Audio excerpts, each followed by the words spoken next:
So next for gear in the rear, we do have Akuji coming in.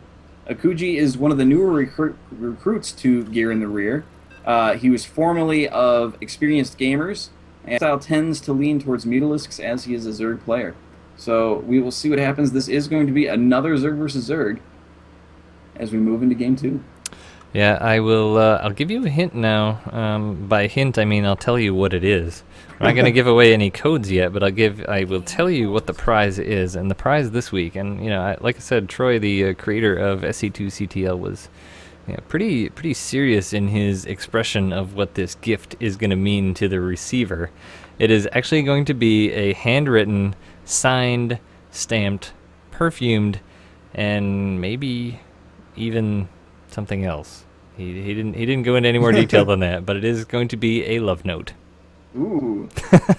Wow. Handwritten love note to the winner from the creator, founder, king admin, and god of SC2CTL.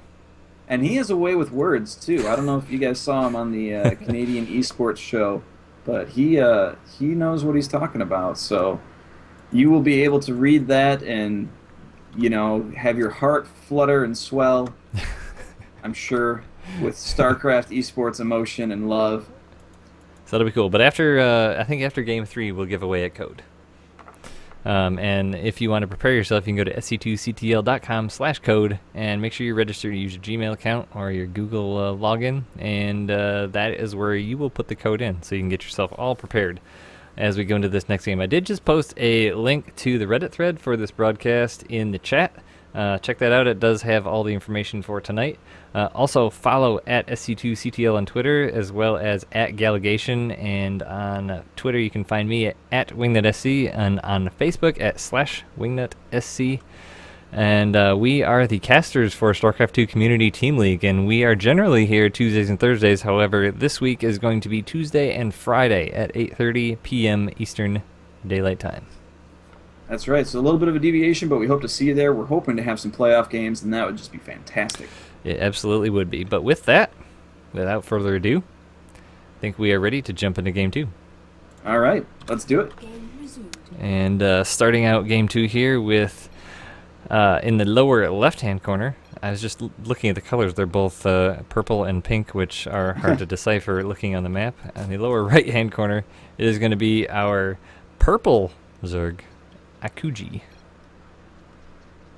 And in the top right corner, representing Team fLc, playing some decisive ZVZ in our first game, it is Pluto.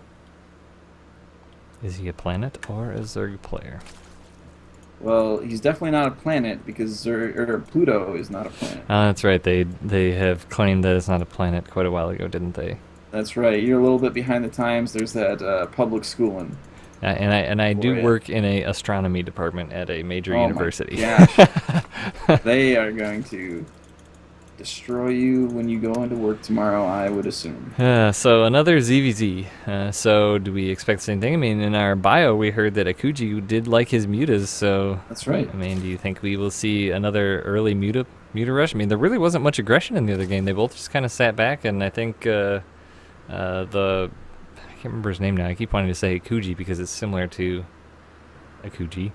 The other A player in the previous game. Yeah, just kind of basically sat back and just went straight for mutas with only a handful of lings.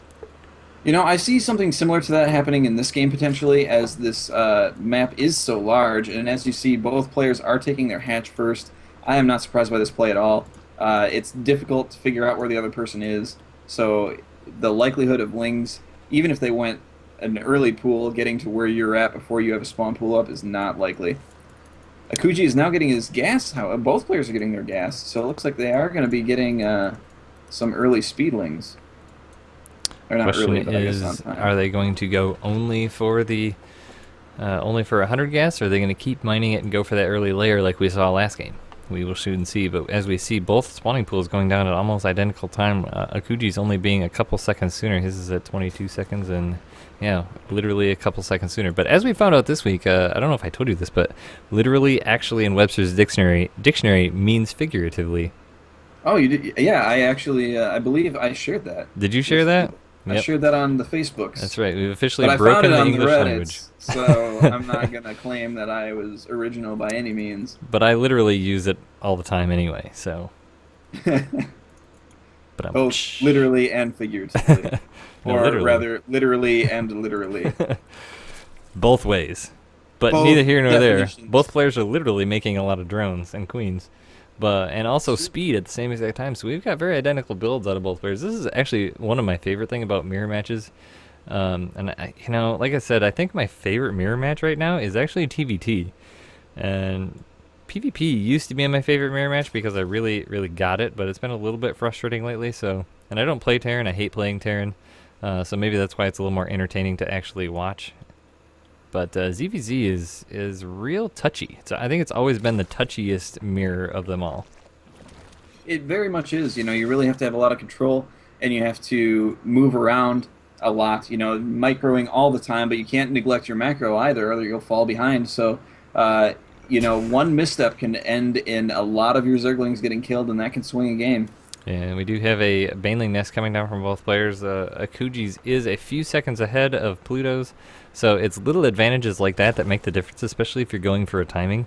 If Kuji had some Lings lined up here and morphed them into Banelings right away, he would be really cruising, as his is a few seconds behind. But both players making a lot of Lings, speed about to finish at the same time. Just creep Lings and drones right now for both players. Well, it looks like actually Pluto is making a lot of Zerglings, so it looks like he's going to do some early aggression here. And those queens are moving forward, trying to chase away that Overlord, and those Lings are getting out of there before Akuji is able to see him. That actually does take down the Overlord with supply blocks Akuji by quite a large margin, almost a 7 food. But the Lings moving out to the center here. Pluto has over 20 Lings. Akuji only had 8 last time we pulled up the unit tab, so he's a huge Ling advantage. The Banelings are in, 10 Banelings in production now. That will definitely kill a lot of Zerglings, and there's also a Spine Crawl at the front. So Akuji actually going to be able to hold this off quite nicely, but looks like Pluto now going to be making his own Banelings. And I'm not sure if he's going to be able to hold this off. The 10 Banelings are in production. It depends on the connections, depends on the micros. It does depend on the connections, but when you've got 10 to 2... Yeah, but if he connects those Banelings on that Queen like he did a couple there, but as Pluto's making a huge move into the main base. Oh, and so many of those Banelings are falling to... Big Baneling connections there. One makes it to the middle line, but because it doesn't have that upgrade, it doesn't kill really any drones. No, but it would only take a couple Zerglings in there to polish off all the rest of those drones, and it looks like Pluto is going to be able to have the Linget. Oh, no, but Akuji does have a few more pop out. Going to be able to clean this up now, so good timing on that second spawn of Lings there for Akuji. But Pluto gearing up for the next attack. He's got more Lings streaming across the map, more Banelings in production. Akuji does smell what's going on, so he runs his Lings forward. Yeah, but those Banelings are going to be popping really soon. He does have an Overlord there, so he does see everything that's going on. That is really cool. Actually, he had those Banelings rallied to split as soon as they pop, but Pluto making nothing but Zerglings right now, and lots of them. As he moves in, he's going to have Banelings do go down. Oh, those Banelings pop and run in the wrong direction. Huge connection there. And Pluto has just got an overwhelming force here, going back into the middle line, and these Banelings are walking around. Decent connection. Wow, those drones are just surrounded right there. But Pluto moving around. He's going to be able to clean up everything here. The Queen goes down. The rest of the drones go down. And he's even got more Zerglings and Banelings outside the base here ready to come in. So this is looking great for Pluto. Yeah, it absolutely is. Yeah, and he's rallying his troops here. These Baneling hits for Pluto have been really... Oh, my gosh. And he gets one out. Oh, he's going to be able to... Akuji's the hardest thing when you're the player that's morphing the Banelings is when you're attacking, you never know when exactly they're going to pop, so that's a risky situation, attacking a morphing Baneling. It sure is. Oh, 3 Banelings in the... those drones. So many drones. 23 workers killed total for Pluto right now. Yeah, 0 for Akuji, actually. So Pluto is definitely going to be winning this game in short fashion with a nice Ling Rush. Pluto just had the better micro, better control, and better management of his units, as he made a lot more Lings early, but Akuji not giving up, not surrendering yet. He does have a few more Banelings, and if he gets a good connection here, he could clean up most of this, but he's so far behind. He really is super far behind at this point. He's only got 6 drones left now, two drones left. That is not going to get you back into this game anytime soon, and Akuji GG's. That is GG. So I mean, that's the epitome of the ZVZ for me right there. It's just, you know, very small advantages turning into very big advantages. Yeah, you know, Pluto did something there that a lot of players that aren't at the tippy top of play typically do, which is I'm going to compensate for not being able to micro my banelings super well by making lots of them. And Akuji trying to rely on being able to control his banelings better, and it didn't really pan out for him. He had a few that they didn't connect well, and Pluto was just able to run in and do huge amounts of damage with those Zerglings and